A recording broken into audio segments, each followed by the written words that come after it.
Hey everybody, welcome to another update. I am here with Monica Valentinelli. She is I would say a storied writer and designer in the RPG industry and also in, I guess, the novel industry.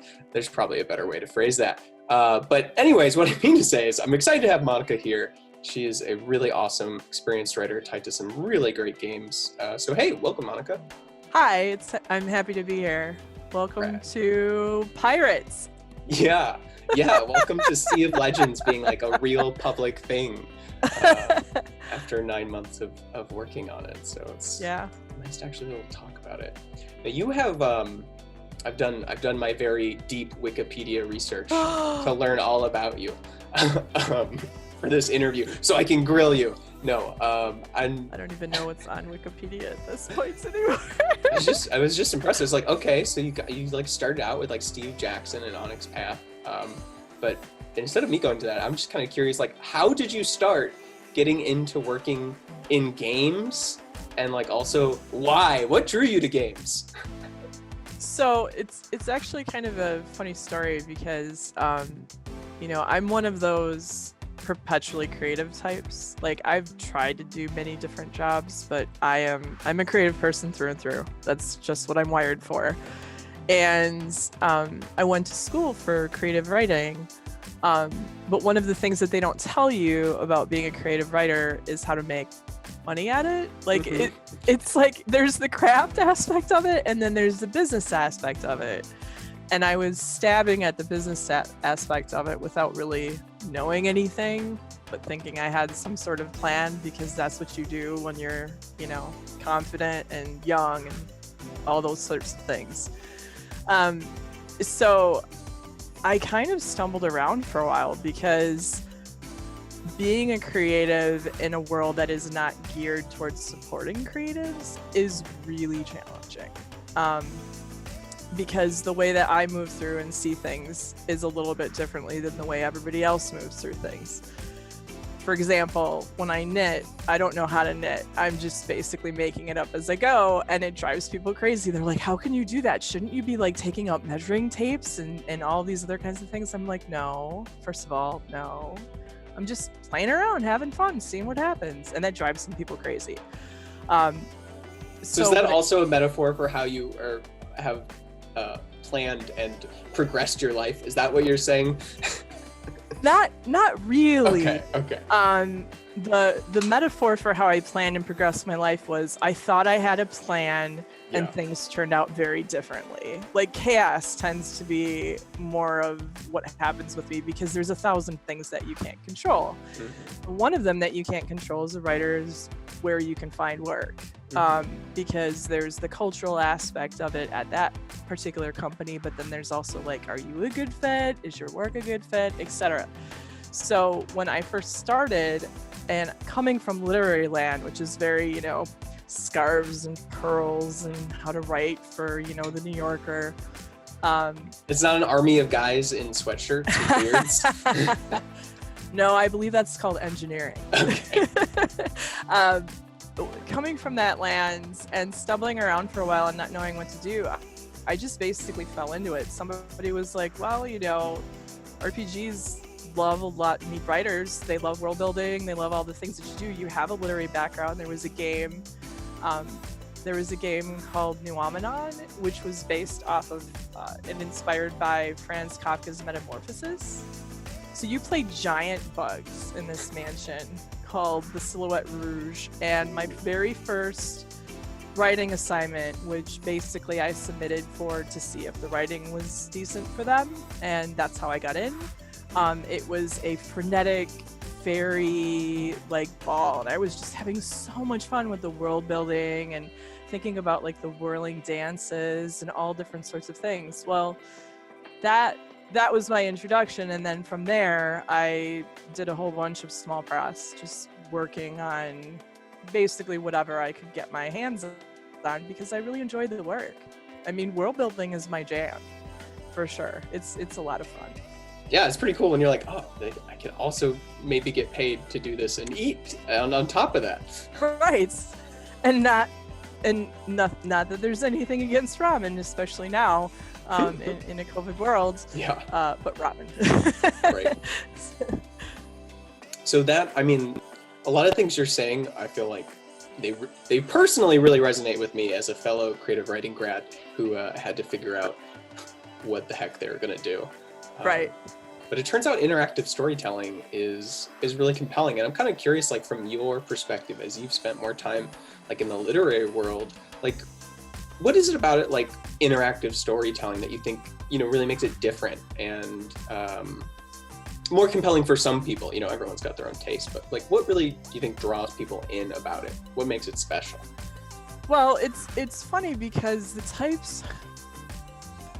Storytelling, I believe, will always be a powerful part of our culture. We learn and respond to stories more than we do facts. Anytime. So true.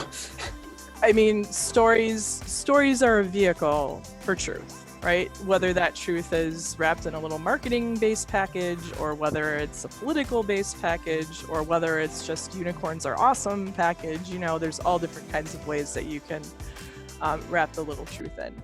And we have had interactive stories be very popular in the past. It's just they come across in different ways. A lot of people remember the Choose Your Own Adventure format, which pioneered in print form the idea that you could read one story, but it could have multiple avenues and multiple endings. But then, in addition to that, there were also things where people would do play-by-post or RPing, where they're collectively getting in character and telling an interactive story in text that comes through either on forums or message boards or emails.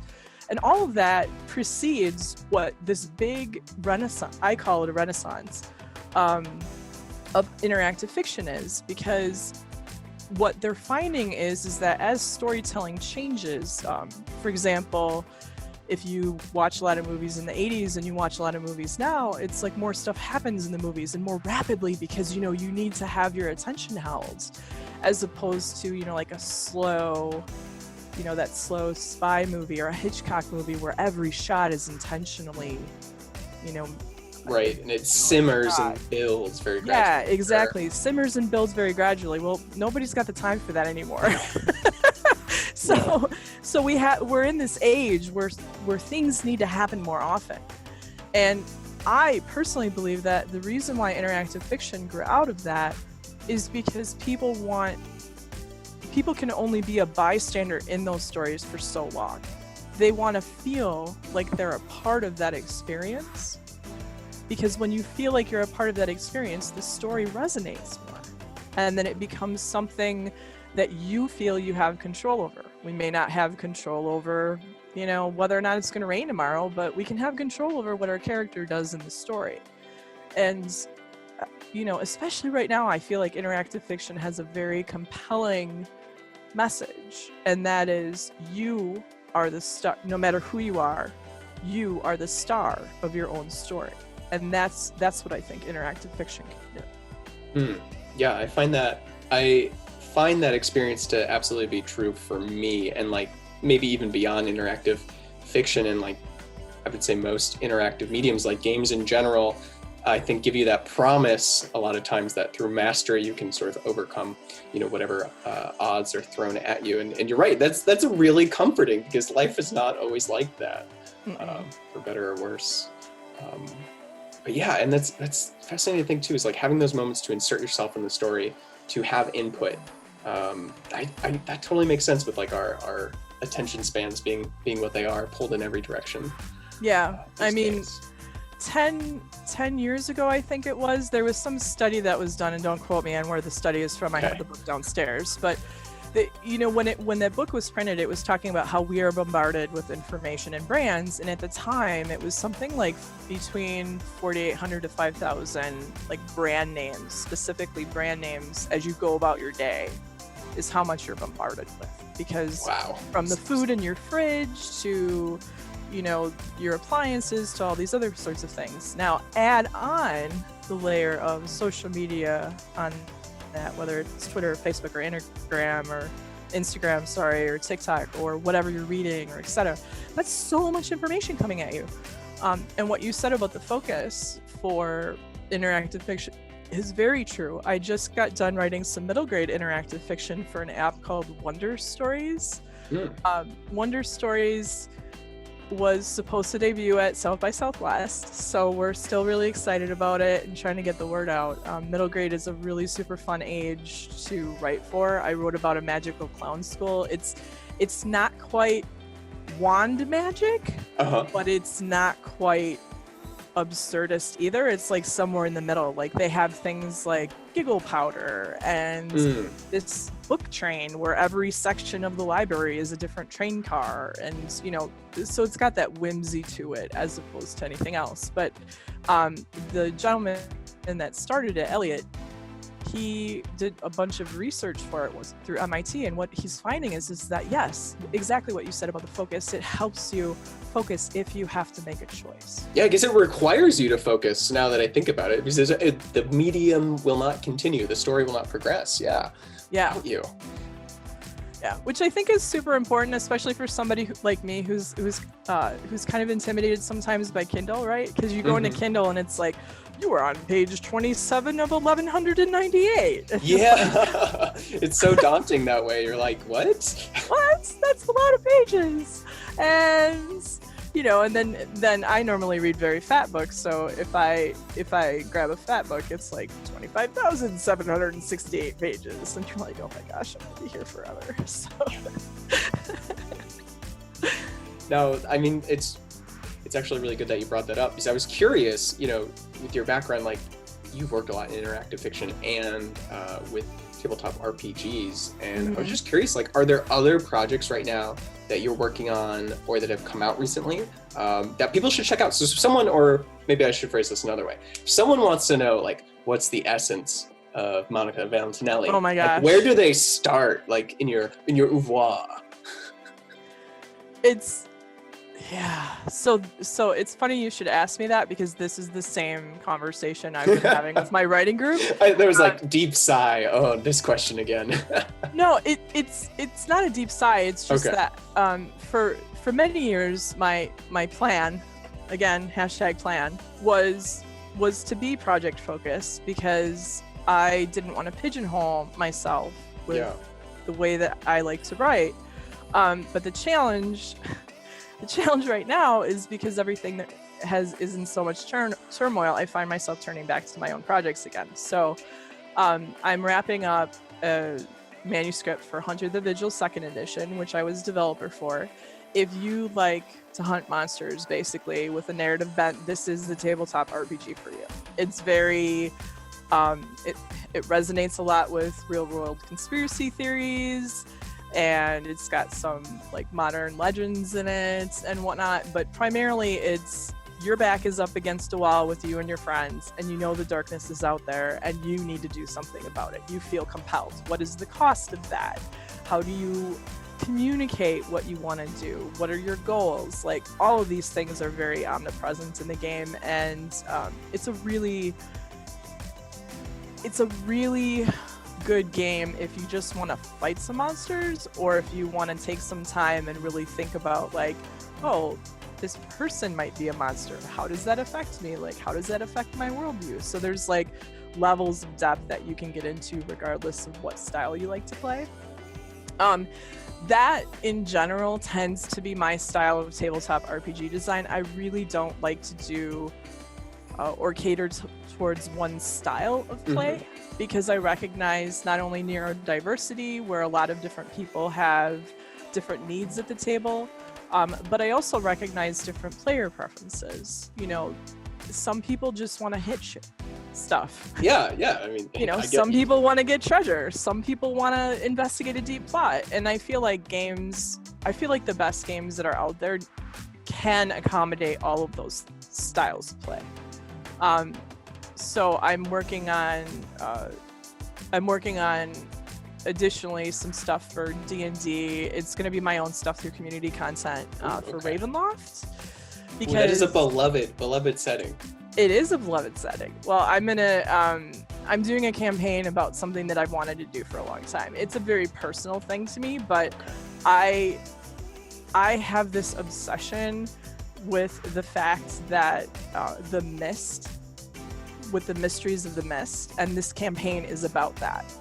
There's a cult called Cult of the Grey Mist that worships the mist as a god. And you are drawn into this world, or you can also be from Barovia. Like there's different levels of gameplay that way too, like how to address, you're an outsider and coming to Barovia, like how do you address that style of gameplay rather than you're already in it. But then I'm also creating a new magic system with the Taroka deck. And I should have the first release out like next month, but it's one of those things where I'm writing it, but then I'm also like doing all like the layout and the art. Ooh, well, so you're doing it all. That's impressive, I gotta say. I'm really grateful that there's a lot of really good stock art out there, and I have done a few smaller things, but like I'm really intimidated because I want to provide value to people. It's like my thing, right? Like if I'm putting my name on something, and if I'm giving something to somebody to pay money on it, I want them to feel happy. Like, or if they're not happy, at least recognize the fact that, yeah, she did do a lot of work to try to make this something that somebody might enjoy. Right. That's really important for me. So I'm working on that. And then I have, the other thing that I'm working on is I was trying to figure out, like, of all of the things that I've never done, what would I want to do? And I keep coming back to this story about alchemy and I've done a massive amounts of research on alchemy, an alchemy setting, but also you're gonna laugh. So I am not the best streamer or cosplayer, but I thought, you know what? I want to try. Heck yeah! I'm trying to make like my own cosplay items. Like I've done a lot of jewelry design. But now I want to like up it a little bit. I want to make like cowls and all kinds of things and figure out, And to go with this setting, with the alchemy specifically, or is that just... No, that'd be more like, that's more like, okay, this is this thing over here. But gotcha. The alchemy stuff does have a bunch of art. In fact, I can show you a piece if you're really interested. So I'm just getting started. This is an original piece I did. I don't know if I can. So this is, I feel like this is a sigil or crest, perhaps. Yes. There's orders. So in alchemy, and this is true, and I'm going to tell you how much research I put into this thing. So the blue rose in alchemy is the essence of, basically it's a sign that you've performed the masterwork. So if you successfully turn quote unquote lead into gold, which may or may not be a physical item, there's a lot of discussion, and this is in the orders as well, about whether or not that's a physical property or whether or not that's just spiritual. You would obtain the blue rose, and the blue rose is a sign that you have successfully completed. It's a sign of completion. You're a certified alchemist at that point. Once you get the blue. Oh yeah, you're a master alchemist. Okay, yeah, beyond certified, I should say. Yeah. Beyond certified. But the key to all of the orders is that they don't know how to communicate how best to work together, and they also, well, let's just say that they don't necessarily all agree on what they want, because they all want something different. I mean, what fun would it be if everyone agreed? Okay. Oh no, they don't agree on anything. They don't agree on anything, and a lot of them have been lumbering on for like, some of them have been lumbering on, some of them are newer. So, and I overbuilt this world, so let's just say there's a lot there. Okay. Because, sometimes that's what I do when I procrastinate, is I just overbuild the world. But, but I have, looking at this and coming up with everything, I've got poison pen letters for it, I've got, a novel, I've got a novelette, I've got all these other sorts of things. So I'm just going to focus on that and focus on that theme. And it's funny because what kicked it off is I started selling short stories set in this world, and I set a rare book entry for an upcoming anthology in this world, and that anthology is coming out. So I'm like super excited about it. I can't wait to share what's going on with that. But the book is made of pure silver, and it's a magical book because silver would be too soft, so it's got a lot of different like alchemical properties to it. So yeah, I'm pretty excited about that. And I was like, you know what? At this point, I've tried all of the things with the plans, and the plans, you know, you're on a plan, and then life happens. Yeah, you can make the plans, but you can make all the plans you want, but it's really hard to think long term when there's not a lot of stability, and the creative industries are in flux, especially right now. So I'm just gonna do it for me. Yeah, I mean, it's great that at least you know, given all that instability, you do not have, from what I can tell, you are not lacking in ideas in projects that you're passionate about pursuing. That is very clear. No, and if people are struggling there right now, I do have one piece of advice I can give them. So I'm trying to think if I can come up with a physical prop. So, and I can't because I don't have any paper on my desk. I'm a writer and I have no paper on my desk. What's going on? So if you're struggling right now and you feel like you're not being productive and you're really worried about it, or you're very moody every day and all these other kinds of things, I want you to know that there's no one way to deal with this stuff. What we're experiencing now is pretty intense from a creative standpoint, because I write from a place of joy. So, and I know that about myself. I don't write when I'm angry. I don't write when I'm sad. I write from a place of joy. So to find the joy or to find whatever motivates you is going to be different for everybody. But I can tell you something that will make you feel more accomplished. And that is, go collect all of your journals. I know you have many of them lying around in all of these different places, and start pulling out individual ideas and put them on note cards. Because when you do that, when you start pulling out the ideas from your notebooks and put them on note cards, and then separate out, you know, like by what you want to write, now you have this stack of ideas instead of everything kind of conglomerated into the notebooks. And that can help jumpstart a few things too. So condense your ideas and maybe remind yourself that you had those ideas in the first place. Yeah, exactly. I mean, I did that, and I realized I had something like 50 novels I wanted to write, and I was like, oh shit. I guess I better get started. Right? But it actually made me feel better, because it didn't feel like I was starting from scratch. And I think a lot of people right now, you know, we're worried about things like stability and, you know, what's going to happen. And we kind of forget that we have this creative past and this creative body of work that we've worked through. Because when you're a creative professional, you always want to look at that next thing.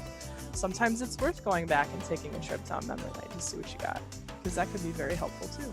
That is interesting. Yeah, there's not necessarily a lot of incentives unless you're like revisiting a hugely successful work to, you know, continue it on, to necessarily look back very often. Absolutely. This is just good advice though. I'm like, this is great. This is like our most wholesome interview now. Well, you know, I really feel for people, because everybody's situation is different, and I've talked to a lot of people and I've heard a lot of stories about what's happening right now. And I wish with all my heart I was in a J.K. Rowling position that I could absolutely help people. But you know, right now I'm just like everybody else. I'm hoofing it. Every book is going to be like, I'm going to write this thing, and then I'm not sure what's going to happen. But you know, I do feel that we're all in this together, and that if I can help one person motivate them and make great art, then I'm helping myself. Yeah, I mean, that's like, right? We all make this stuff because when we are having bad times or good times, we turn to art to like entertain us, to make us feel something, maybe just to distract us. And it's so essential to human life. Like, we're not just here to eat and sleep and you know, whatever else. So it's just like, yes, we need people like you, Monica. We need everyone on this team basically is helping keep the world a more interesting, lively place. You know, whether it's with Sea of Legends or everything else you're doing on your own time.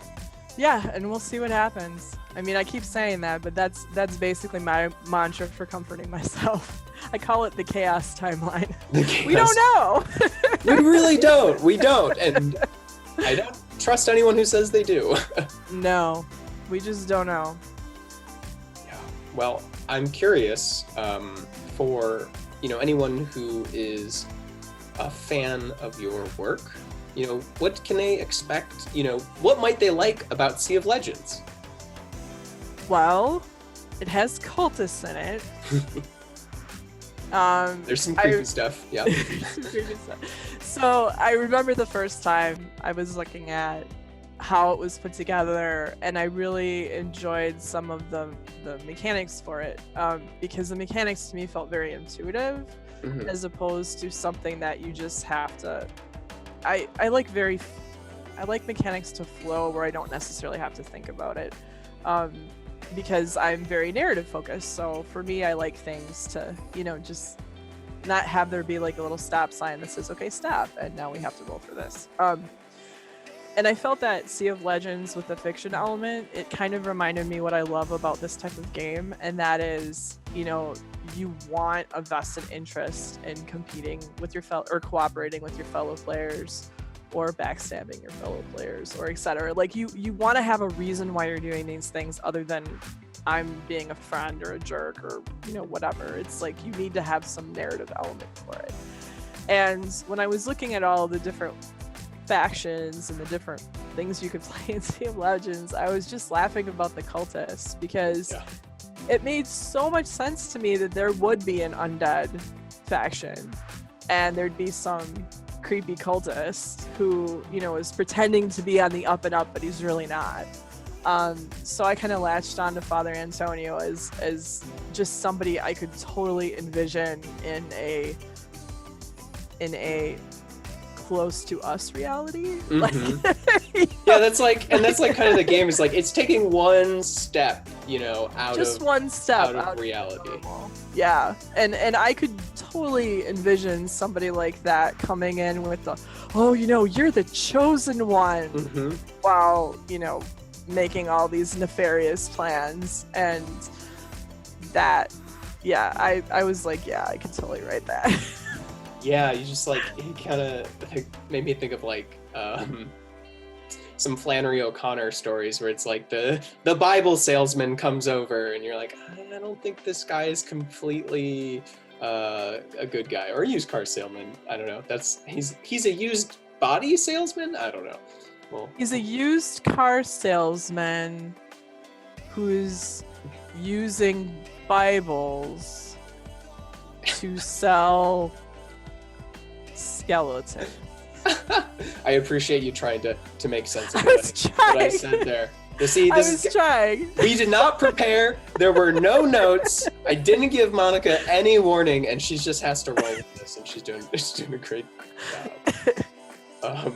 So yeah, I'm super excited to see though where you're going to take Father Antonio. I feel like you did truly you lit up. I feel like when you started talking about him in our conversation. And the puns. I mean, there's just so many opportunities for puns or sea shanties, which are my personal favorite. And I it's funny though, because every draft I had, I was like, I just want to kill this dude. I'm like, oh no, that's not up to me. I gotta be careful. Yeah. You're like, you threw him overboard in this first draft. Is this really what you want to be doing? Might not have any place to go from that. I'm like, somebody maybe in the end we throw him overboard. Yes, walk the plank. Yeah, because that would be very incredibly satisfying to either sick creepy Father Antonio on somebody or make him walk the plank. It's like one or the other. Exactly. Yeah, it's really only going to go one of two ways. Like I don't ever sense you just had like amicably being like, all right, we're, maybe we don't see eye to eye on this whole raising the undead army to do your bidding thing, but like bygones be bygones, right? It's like, no, that's not going to happen. Unless the player has a really big ego and likes being told they're the chosen one all the time. I mean, that is kind of like a nice little tension between like, how much do you want, your own power and your own sort of trumped up supporter there, and you're balancing that though with the fact that you might be enabling this faction to win the game with or without you, depending on how things go on top of that. And like that goes back to what you're saying, there's that choice you have to make between working together and being cutthroat, and often that's going to intersect with how the factions are playing out on the board. I love hard choices in games. That is my favorite thing ever, is that weird space between this is absolutely the right thing to do and this is absolutely the worst thing to do. Because when you do that, they've done a lot of studies about how players, there's a certain number of players, myself I'm included, like when I'm playing video games, I don't really like to play the villain or the bad guy. It's just not how I'm wired. I just want to I want to stab some things, but I also don't want to feel bad about stabbing those Yeah, things. you need to be justified. I need to feel justified in stabbing things, and which means that I'm okay with vengeance quests, but I still need to feel justified in stabbing things.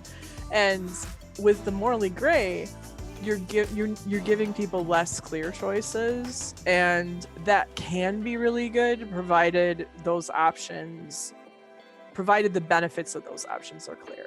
I'm sorry, I'm thinking about Magneto right now because of course Magneto is morally gray, right? But what he wants is going to be very different from Professor X, and it's like I feel like depending upon how he's depicted, Magneto, like either the audience really responds to him or they don't, because they're not picking up all the subtleties and the morally gray, and it has to be about what he wants and how that benefits his group.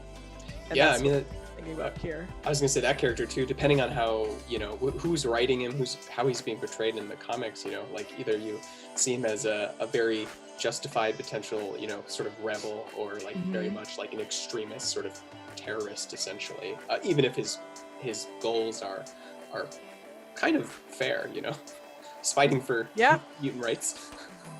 Yeah, absolutely. And I think that's what makes him interesting is not only those goals, but if you have that motivation very clear. So I look at things like that when I'm looking at RPGs, because it's really interesting about motivation, because a lot of times player motivation comes out as you play the game. Right. It's not necessarily in the game mechanic. What you want is intrinsic to the gameplay. And that's different from a novel or even long form interactive fiction and a lot of video games. The motivation has to be spelled out because you are fitting into mentally the character to be able to play them. So, and I love when people take that on when like a demo's going on or something, and someone's like, well, this might be the best choice, but I think Captain Kahina would do this, or Ani's gonna go all out in an attack, and Kahina's gonna go rob another player. It's just, those are the moments I really savor, is when people make bad strategic decisions because they're invested in the characters.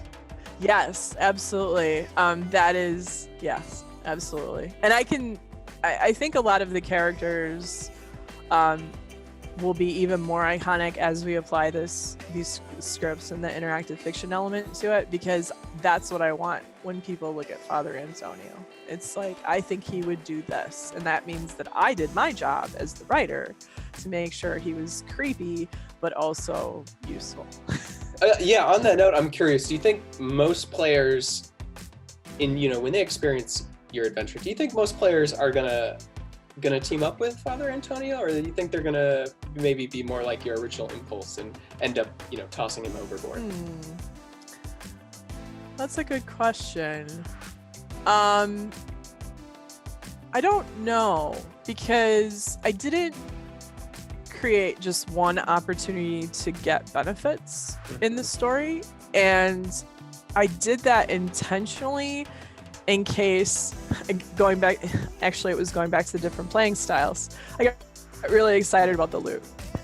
So I was like, some people are just going to want the loot. They're just going to want to ram through this, and they're not going to care about Father Antonio. They're going to want him to be dumped overboard or whatever, and they're just going to go for the loot. So, it's to trying to accommodate different playing styles, because I was thinking about people that might be put off by Father Antonio. Like, there's people that will know exactly who he is from the cultist perspective, and love to either use or hate that particular person.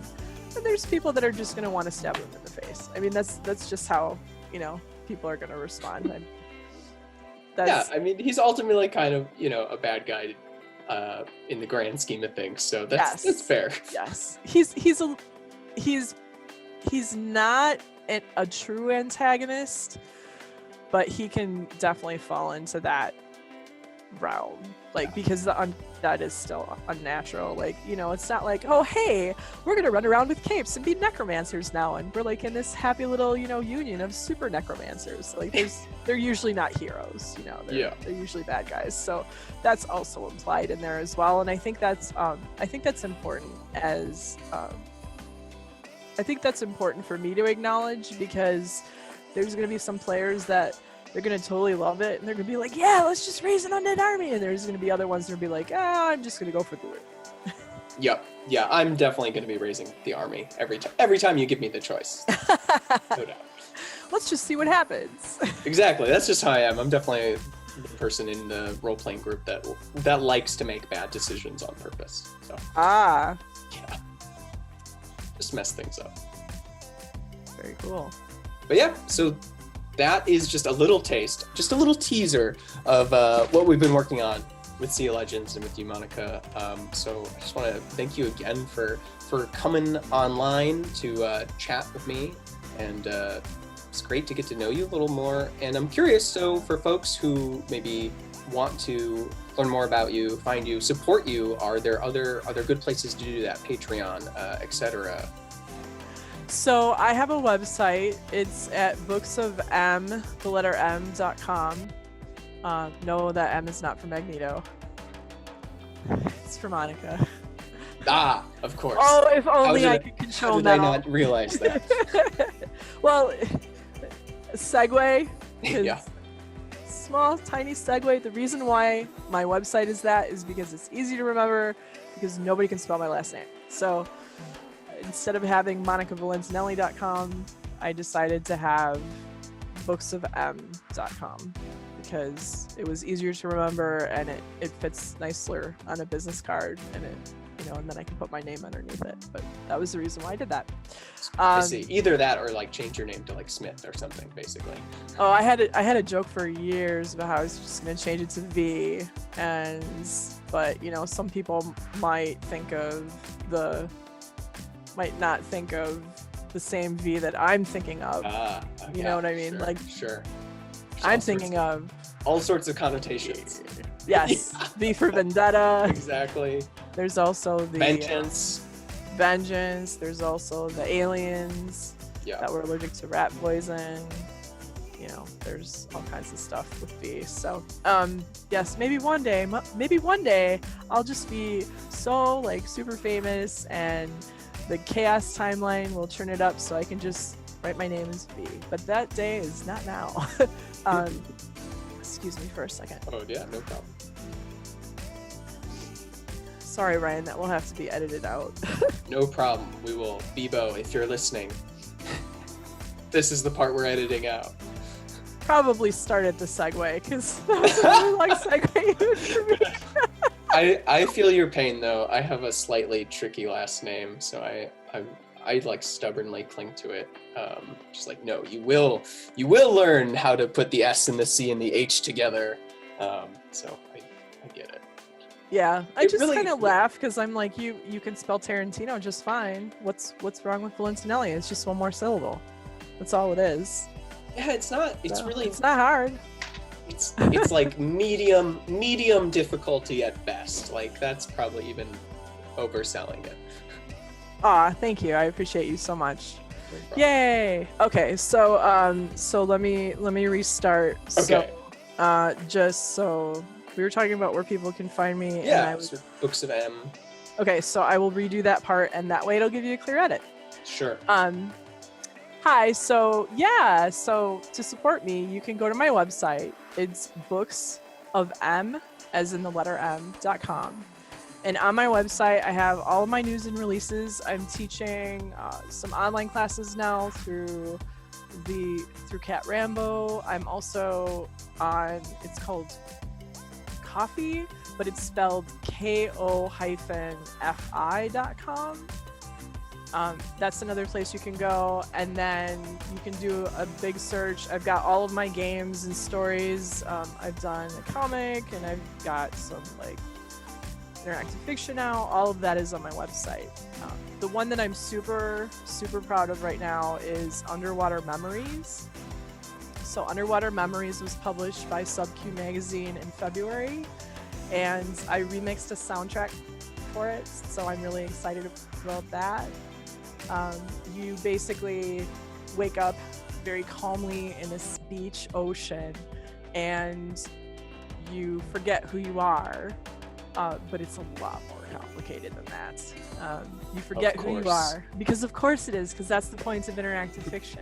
Dang it, it's never just that everything goes well for you. No. No, that's a metaphor for the life of the creative professional. You're right.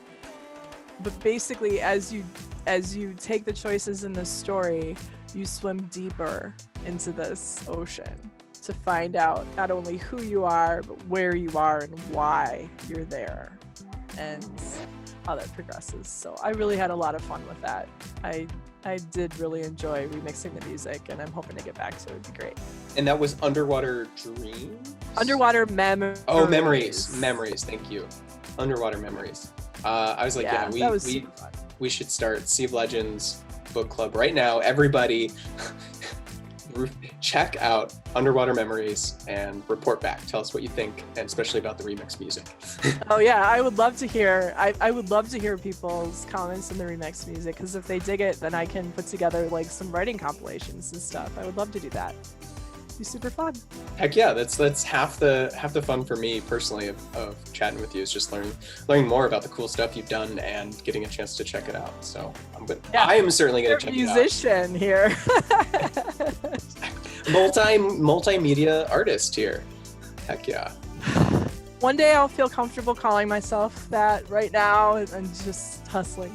Yeah, okay, just hustler. All right, sure. Awesome. You've got a whole Wikipedia page, all right? I've seen it. It does exist. Watch, by the time this interview is over, somebody's gonna go ahead and delete it. Oh my gosh, no. All right, well, the chaos timeline continues. Yeah. I'll blame Father Antonio though, don't worry. I mean, that's we gotta have someone to blame. Whether it's his blame Father Antonio. Perfect. That's like where it's gonna cut. Blame Father Antonio. Blame Father Antonio. Yeah, exactly. Cool. This is really great. It was really, I think, nice to hear your perspective of like dealing with the epidemic and like be kind of real and heartfelt. I haven't had a chance to have really a lot of that kind of conversation in these interviews, so I think that's really awesome. Yeah, I thought about what I wanted to talk about, and honestly, I just need to be me. So I'm glad you were amenable to it, because I feel like people need to know that, that's part of it. And things are happening more rapidly, both good and bad, than they have been in the past. So, just trying to find a way to keep going on, I think is really important for all of us right now. And the way to do that is to play games and to make more games. Right. Please play our games.